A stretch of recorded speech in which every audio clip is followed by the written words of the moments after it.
Good morning and welcome to Junior Achievement of South Florida's Recipe for Success video and podcast. I'm Lori Salarulo, your host and the proud CEO of Junior Achievement of South Florida. This show was created to inspire our audience and the students we serve through stories and journeys of business and community leaders and entrepreneurs as they share their ingredients to success. I have learned so much from many of these interviews and guests, and I hope you have too. If you've missed any of our shows, you can certainly check them out at our website, jasouthflorida.org. This month, we celebrate Black History. This month is a time to reflect on the profound experiences of Black history and honor the historic contributions of Black Americans. It's also a time to acknowledge that there is still much work to be done in the movement towards racial equality. At JA, our vision is that every single young child will be prepared with the education, training, and opportunity to be prosperous and successful. So this week, I have the distinct pleasure of hosting someone I would call a friend, a colleague, a mentor, a role model. She is an inspiration to me, and I know that she is to many. And so that's my little introduction. I know there's the formal things, but my friend, Germaine, who is the president and CEO of Urban League of Broward County, and I will add the only woman, from what I read, female CEO to lead a national urban league. I am like in awe of you. Oh, thank you, Lori. So I want to just say this in Florida. So national, only woman in Florida, because I have a lot of great female colleagues around the United States. And Lord knows I don't want them to blow up your cell phone or your account.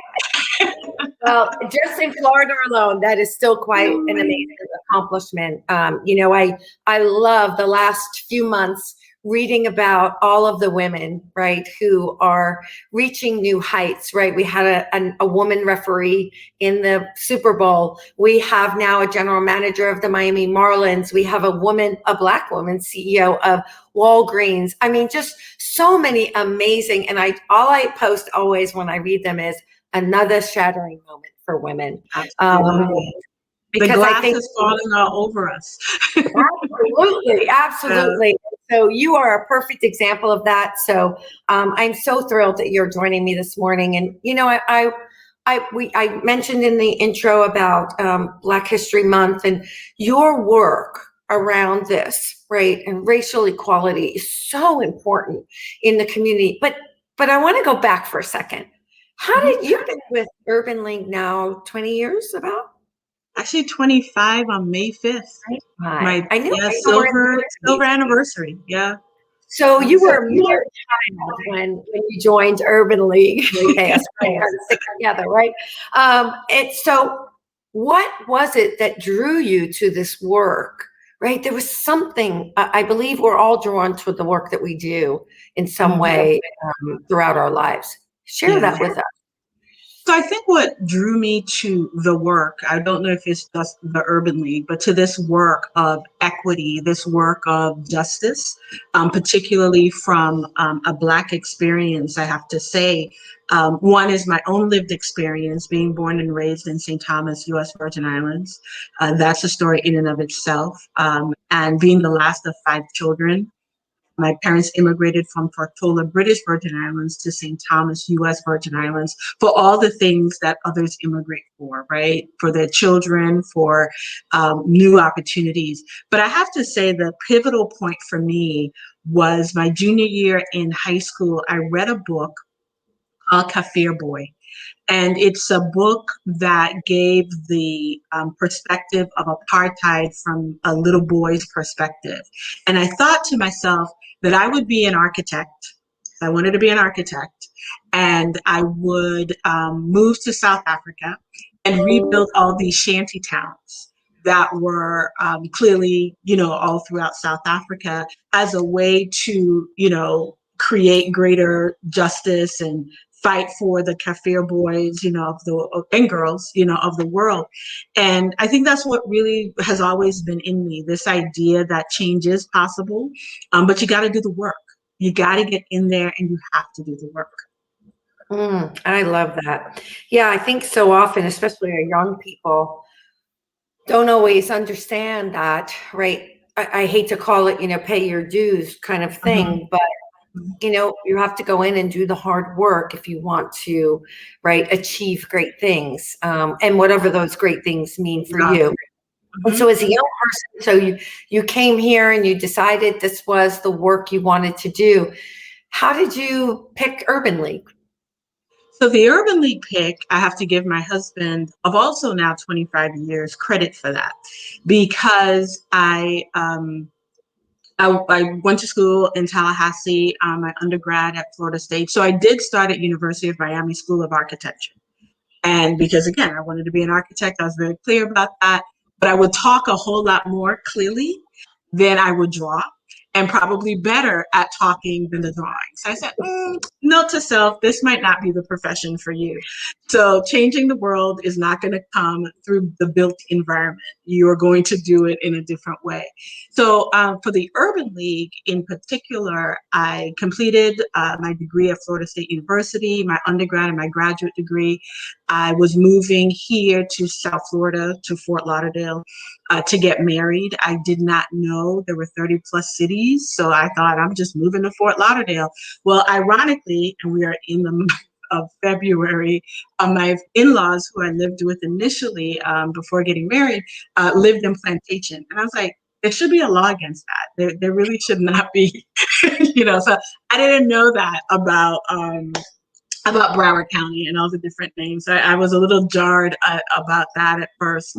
But I walked through the doors of the Urban League and did an interview with the then president and CEO, Don Bowen, and the vice president, Brent Templeton. And I call their names because I do believe, as we are in the month of Black History, that calling people's names, making their spirit present, is important. And not just in the month of Black History, but just period. I would just believe that in my life. And so I interviewed. I had interviewed also at Target, because the Target out in Sawgrass was just opening also at the time. And I interviewed through the Career Center at Florida State to potentially be there. So here's where husband-to-be comes in. He's like, Target, retail, interesting, but it's not you. It's not you. The Urban League is you. And we had dated for 3 years, so he knew me. We actually met at an event of an organization that I started at Florida State called Sisters. And so he knew what got me up, got me going. He's like, Urban League is you. And it is because of him is why I chose the Urban League. It wasn't for the pay at the time. It wasn't, I was already told that, that it was not necessarily the easiest work that I would do. But between him and Blanche Templeton, that looked at me that day, and she said to me, only having met me for probably about 45 minutes to an hour, we had done a phone interview prior. She looked at me, no exaggeration, Lori, and she said, you will be the vice president one day. You will take my seat. And I thought, that's a lot. I'm going to consider the job. You don't have to butter me up here. But needless to say, in less than a year, I was in her role. Wow. I was in her role. So less than a year, you moved into this, pivotal, high-level role at this organization, well-respected, credible organization doing amazing work. What got you there, Germaine? Right? It was more than just hard. Absolutely. I think you have to be prepared for your moment, right? So let me say it was a little bit over a year, because the official was September, and I started the Urban League in May. So May 5th of 1996 is when I walked through the doors of the Urban League. And that's how important it was. It still sticks in my head to this day. I still remember walking through the door, and I still remember my little box. And it was the weekend of Labor Day weekend in September when Don Bowen, the then president and CEO, came to my office and said, I need to talk to you. And I thought to myself, what did I do to get fired? Because it's 4 o'clock on a Friday, a long weekend. this is not a good combination to go talking to the CEO. Needless to say, it wasn't to be terminated, but it was for promotion. Did not expect it. And I think the things that got me to the Urban League, that even keeps me at the Urban League, really is a focus. I really have a really keen ability to block out the distractions. I think the ability to just hone in on what are we trying to solve for here. You know, we don't need to go all around the bend and back. What are we trying to solve for? And getting that done. I would also say fortitude is in my DNA. This idea that trouble doesn't last always, and you can get through. You can power through. So let's just stay on the path and not be too focused that you don't see your blind spots, because you got to have people in your life that will pull your coattail. And I give people, as you know, permission to pull my coattail. I'm just like, if I say something that offends you, if I do something, know that you have permission to call me up and say, sister girl, we need to have a little chit chat. And that's fine. I'm good with that. And I also would say my faith. I am very unapologetic about, and I'm not shy about my faith. And I want to say that when I was in Tallahassee and interviewed for the position in Fort Lauderdale, I had done a phone interview at the school board, one at the Urban League, and at Target, as I shared with you. And nothing had really come to fruition yet. So, I'm moving here, I'm getting married. I'm thinking, I need a job. Because what if this marriage thing don't work out, Lori? I need to make sure I can take care of myself, right? That's all the independent woman thing. Big job, but marriage? Ooh, that's scary. Right. So I'm thinking, I need to make sure I got a job, I have it together, just in case this doesn't quite work out. Thankfully, so far it has. But point being that I was sitting in my my apartment in Tallahassee, and I distinctly remember this. And I was like praying. I was like, God, show me this job. I want to have a job. I really want to make sure, that I'm okay. And as plain as I'm talking to you, what came to me was, your job is already waiting for you in Fort Lauderdale. It's already there. Stop worrying. It's already waiting for you. The next day, so I drove in with my U-Haul, my little Ford Escort, black Ford Escort, stick shift, drove into Fort Lauderdale. And this was when you had to call back, to your voicemail to actually get your messages, right? I called back to the photo, and there was a call there saying that the Urban League wanted to meet me that next day. Blanche Templeton was to later tell me she had already decided to hire me. She just wanted to meet me. So my job was already waiting for me in Fort Lauderdale. So I would say definitely faith, focus, and fortitude has probably been a part of my mainstay. I love it. I love the F words. Well, not that other F word. I have my list of ingredients has a lot of C words, so I always laugh and say, no, not that C word, right? So, but because people's minds go crazy. So, over the 25 years that you mentioned, you've built this amazing organization, obviously not on your own, because you and I talk about this all the time, right? There's our tribe, our crew, our posse, right? Got to have them, our team. There's partners. We were talking about that just a few minutes ago. Collaborations, right? Partnerships. Talk a little bit about that, right? And how important that is and has been for you as well as the organization. Yeah. I mean, at the end of the day, right, a leader is only a leader because people choose you to be so, right? There's somebody following you. There's somebody at some level willing to listen and be influenced by your words, your thoughts, or your deeds. And for me, the people factor is paramount. If there's nothing else that people remember about me at the Urban League, I want them to know that I want them to feel, to leave anytime that they're in my presence, that they were better for being in my presence, and I the same. I realize that, I can I joke with board members and staff, and I said at board meetings, I go in being the president and CEO of the Urban League at a board meeting. And these days, I guess you don't even have to go into a board meeting.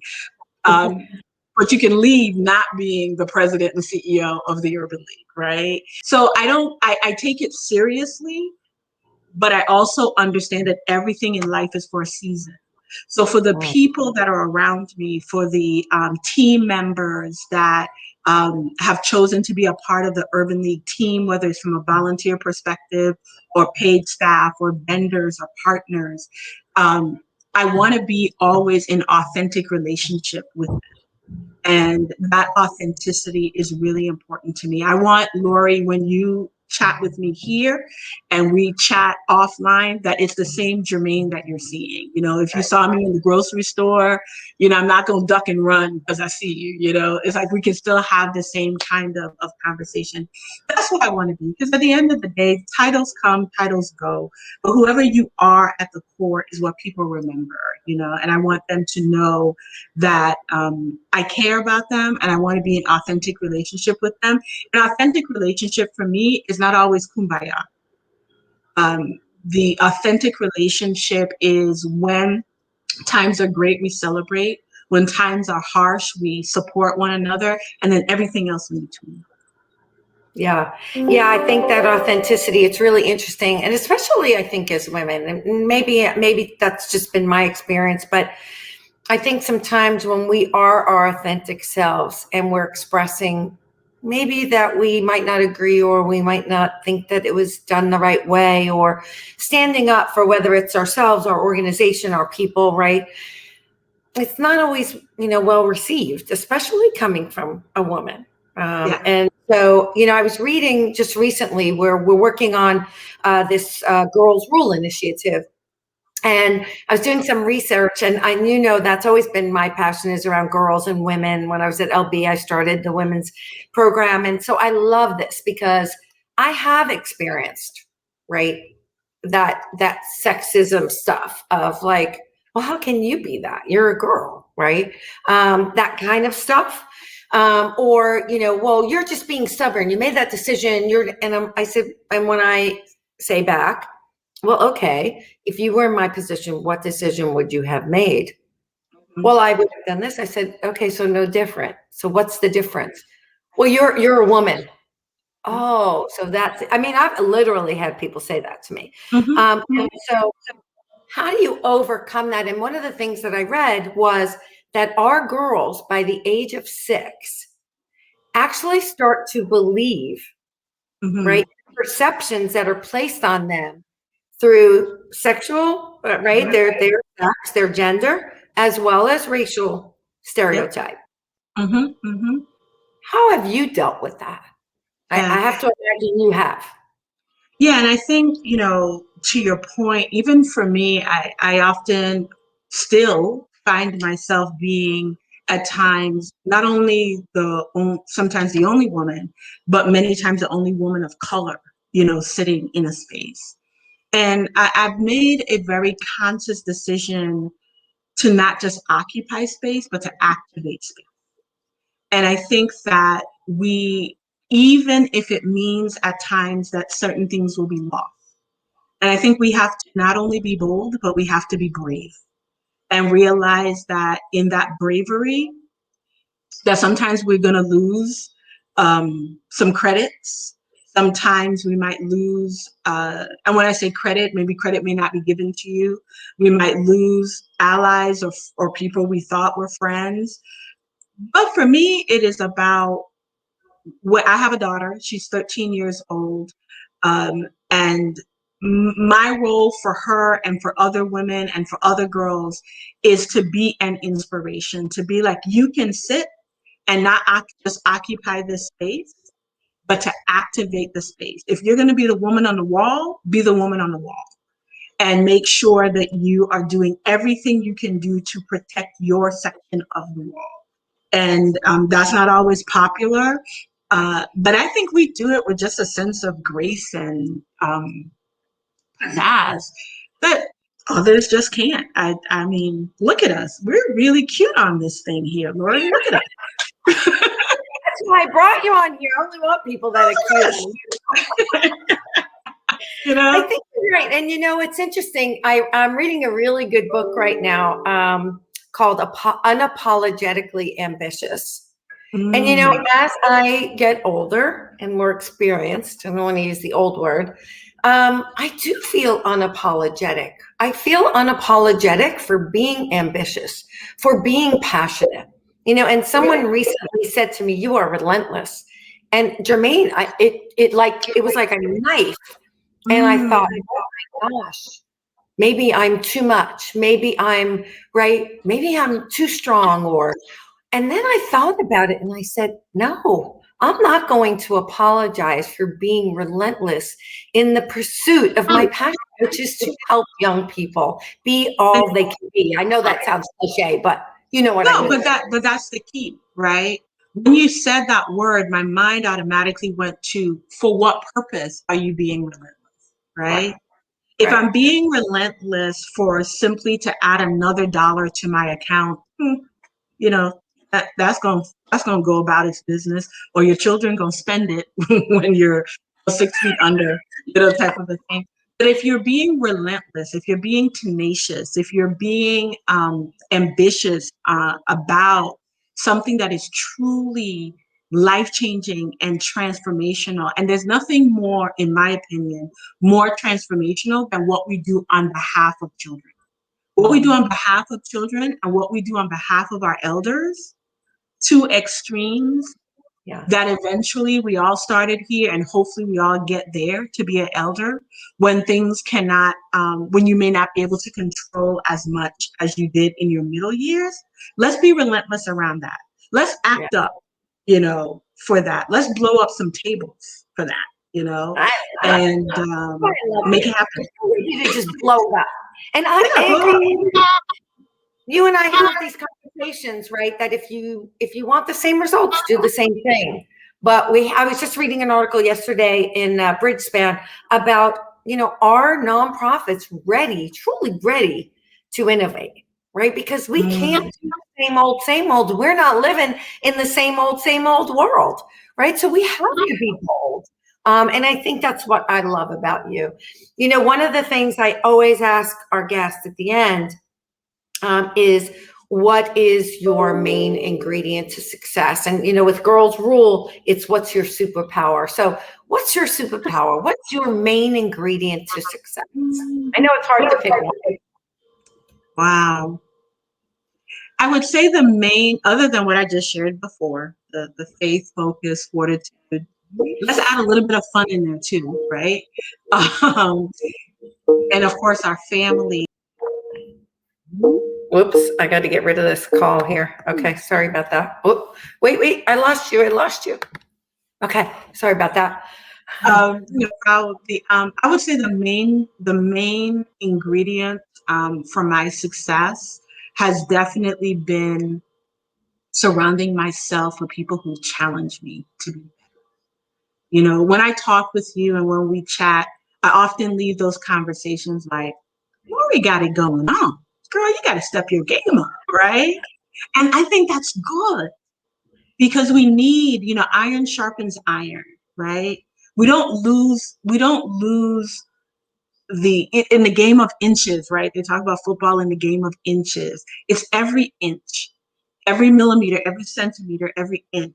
We got to keep pushing. And I think if you're not surrounding yourself with people who help push you forward, your inner circle, if you are the sharpest knife in your drawer, you need to jump out of that drawer. Yeah. You need to get into another drawer. So you got to have women, men, children, elders around you that will show you your blind spots, that will pray for you on behalf of you, and will actually challenge you to be the better self, that you can be. I often say to people, so my parents have been married for 63 years. I've been married now for 25. My in-laws have been married for 51. I don't talk to women who have been married for 2 years about how to get to 50 years. I talk to women who've been married for 50 years plus to figure out how I get there. And hopefully I stand in the gap for those who just got started to be like, you can get here too, if that's something that you want. Yeah, Good and I people. think you mentioned all those different people that you surround yourself with, and wow, think about all the perceptions, right? And the information that they bring you in different ways, right? What someone who's on the elderly spectrum has experienced, right? And then someone on the younger perspective has experienced, a man, a woman. I love getting all those perspectives into one. So I love that. And that's why I love you, because we are just so in sync. We're so in sync. Lori, I would tell you, you're definitely a sister from another mother. Absolutely. Absolutely. So I am going to read your amazing recipe for success that we pulled out of this. Okay. So I usually have a whiteboard when I'm in the kitchen at J World, but you're in my kitchen today, so it's on my pad. So here's the things that I pulled out, your ingredients. First of all, you wanted to be an architect, but then you followed your heart, and that's okay to change, right? Your mind about where you're going, what you want to be. So important for our young people. So that's why I love when I hear that. Change is possible. Do the hard work. Understand your strengths. You talked about, you knew that drawing might not be your strength, but maybe it was speaking. Remembering the people who came before you. You talked about the people who came before at Urban League. Having a partner who tells you like it is and who knows you so well, right? And can share. Sometimes we look and we don't always see what someone who loves us and knows us sees. Be prepared for the opportunities. You talked about being prepared. Focus, fortitude, faith, and fun. All those F's you mentioned. Stay the path. Have people who pull you, right? Pull on your coattails and say, hey, you're getting off track here, or you're getting too big for your britches. Mm-hmm. People focusing on people and making them better, right? Leaving your mark on them as well as them leaving their mark on you. Appreciate what's going on today, because as you said, sometimes it's just for a season. Authenticity, celebrating the successes, be an inspiration to others. I love this one. Don't occupy space, activate space. Be bold, be brave. And then your main ingredient to surround yourself with people who challenge you to be better. Germaine, it is no wonder, my friend, that you are an amazing woman, mother, leader, example that you set, not only for young people, but for me, for your friends. And so I just want to say thank you for your leadership. Thank you for your service. Thank you for your friendship. Because this, my friend, these are the kind of people I want in my life. Thank you, Lori. It has been a pleasure chatting with you. And I tell you, when you read those things back, I'm like, maybe we should collaborate on a book. Maybe that's our next thing. I'm actually working on one, believe it or not. Very good. I'm going to go to some people in the community who I want their stories to be intertwined into the book. So yeah, I'll definitely be coming to you. But thank you so much again. And thank you to all who have watched our show this morning. Germaine is an inspiration, and I hope that you have taken away some really good ingredients from her story and her recipe. And keep doing the great work you're doing, Germaine. Love you, girl. Thank you, Lori. Love you too. Bye, everyone.